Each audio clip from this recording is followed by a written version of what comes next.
guys, welcome back to some more AFK Arena. Today we're over on the test account and we're going to be checking out the bountiful trials of our new hero, Trishea. I think that's what we're going with. So within the guild trials, I want to see where she is going to kind of come in at. We're going to set it at 510 so we have that 150 level deficiency. I'm going to leave these as they are right now. Of course, not going to put the artifacts in here because I want to see just basic how she is going to work. So overall, you can see, guys, her orb actually goes up in the air, which is one ability. Now, when all of the enemies are up, one ability triggers. When there are less than all 5 enemies up, they have a chance to trigger both of them. And then if there is only one enemy left, she will trigger a specific ability as well, which again, it kind of makes it interesting to see. Because if you watch, she will start casting and the orb goes up. And I'm thinking this exactly. So orb goes up, all the heroes are here, boom, it goes up. You can see that's 4. She's getting all these feathers right here in the back with her ability. And then once some of the targets start dying out, she starts casting not up again. So there was up, there's up.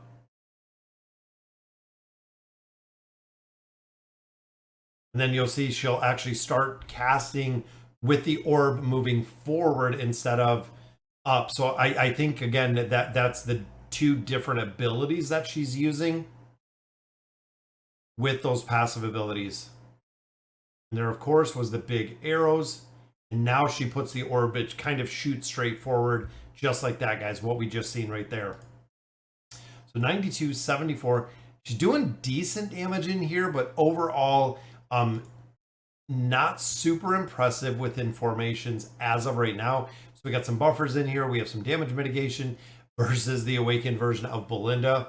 And as a mage, as a wilder mage, I really wanted to see what she could do in here and see kind of the effectiveness when it comes to the damage, even in comparison to other heroes. Now, of course, the awakened version of Belinda, 81, 72, see 35 right here.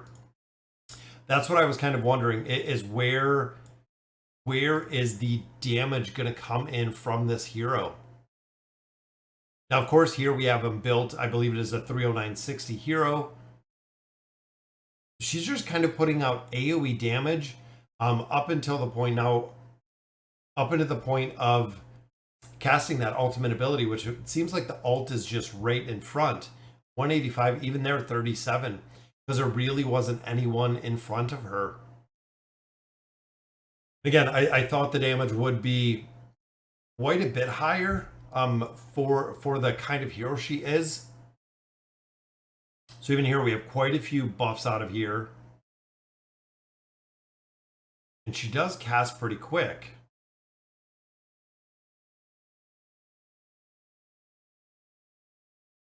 But even there, 100 million, so 53 million there.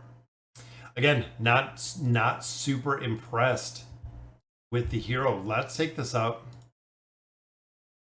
another 50 levels and see what we can get out of this, guys. And they've kind of done this a lot of times with mages. It's sad to see when we look at Ullard, when we look at a couple of the mage classes. They've made him kind of a mage slash support slash crowd control slash healer. But as I believe she was continuous damage, if I remember correctly. It doesn't seem like there's a ton of continuous damage. She might fill a niche formation, but it doesn't seem like overall we're seeing a lot out of this hero. Of course, Meatball taking it down, guys. But Vathiel gets it done. Look at that. So 247, even there, 167. Vathiel, of course, because he was alive. Let's see what Brutus can do with the invade. Of course, Brutus is just going to be a monster over there, guys. Gets the attack, gets the defense, gets the energy from Scrag. Just making Brutus just a monster.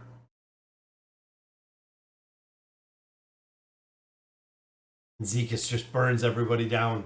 Even Brutus just resisted Mizoth right there.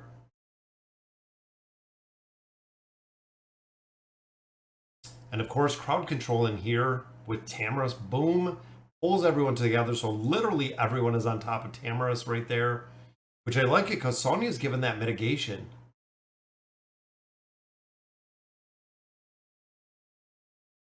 Thorn, of course, comes back up. Yeah, I'm thinking within some teams, guys, we're going to have to get her to do some damage. And this one, of course, was a defeat. When you go back here and do these again, you get the same outcome. It does give you the exact same outcome. I didn't get to see the damage in this one, though, even though it was a defeat. And of course, Salakai, guys, we were hoping we'd get a lot more utility out of Salakai. Unfortunately, we do not see it. We're not seeing, again, a lot of utility out of Salakai. And I'm thinking even here, guys, if we put like double tanks in here, possibly running nothing but Wilders, I think we're just going to get crushed. Got the shields. We've got the Wolves up. Got Solus up. And as far as Mishka, guys, awesome tank. Oku, kind of a hit or miss. I've really noticed with Oku, there's sometimes that I've used him, works incredibly well. Well, sometimes not at all. Literally no utility whatsoever. But I think the Wilders are going to get this one done. And again, looking at the damage that she is putting out. Yeah, I mean, she's putting out the same as Mishka, which is pretty interesting. Again, I was hoping that we'd see a little bit more damage out of here. But it seems overall we are just not seeing it. And again, from a continuous damage hero, it doesn't seem like we're seeing a lot of damage within these combinations. We're getting through the levels, though. I mean, it's a pretty high level deficiency. Even there, guys, 89 million, 474. Then, of course, we have our dim combination, which is going to get the big buff right there to Yennefer. Now that we've seen her in gameplay, guys, I want to look and check out some of the skills that she does possess. That way we know exactly what we're getting when the hero's released, guys.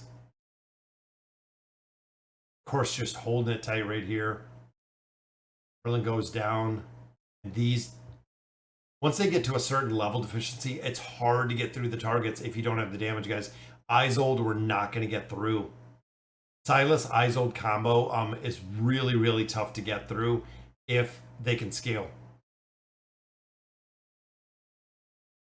It's going to be close because we got the crowd control from Joan.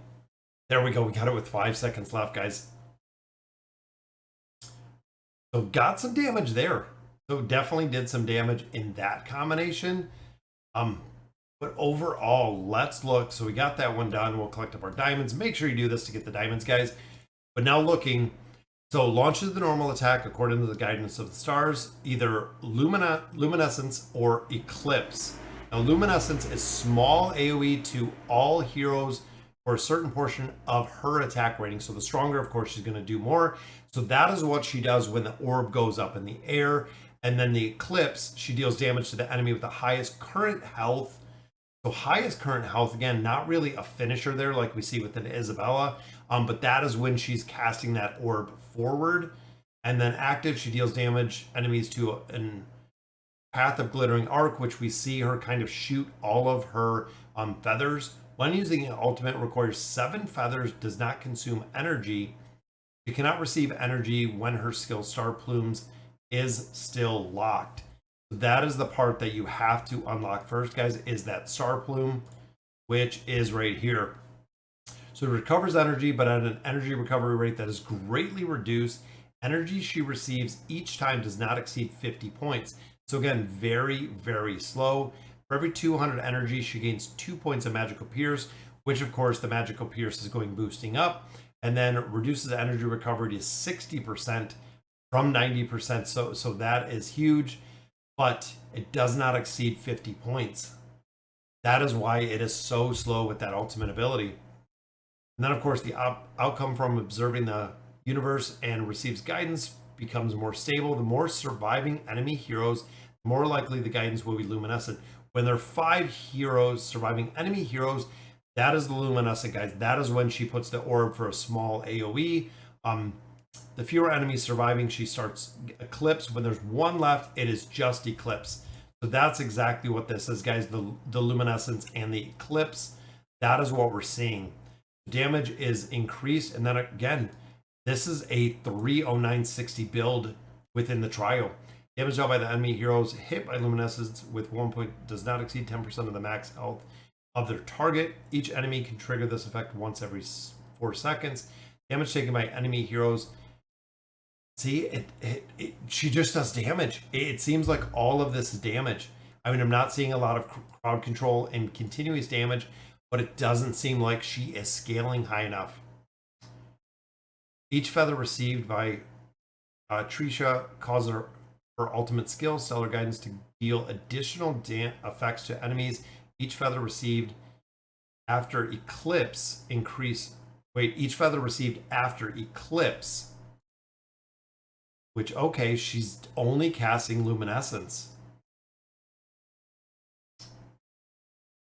Increases damage taken by the target, so that'll make her do more damage. Each feather received after Luminescence, which was 90% of the time, deals additional health loss to the target for 30% of the attack rating. After she uses her ultimate Stellar Guidance, the additional effects will be reset. And then, of course, just a little bit stronger. Once she uses the ultimate at full energy, she will immediately use the ultimate skill once more. Additional effects grant the ultimate skill from the skill Ancestral Mastery will be reset after the ultimate is used again. So overall, guys, not super impressed with the hero.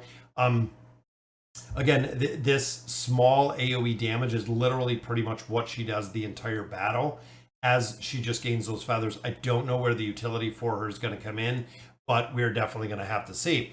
That'll do it for today's video, guys. Let me know in the comments what you guys think, and as always, thank you guys for watching.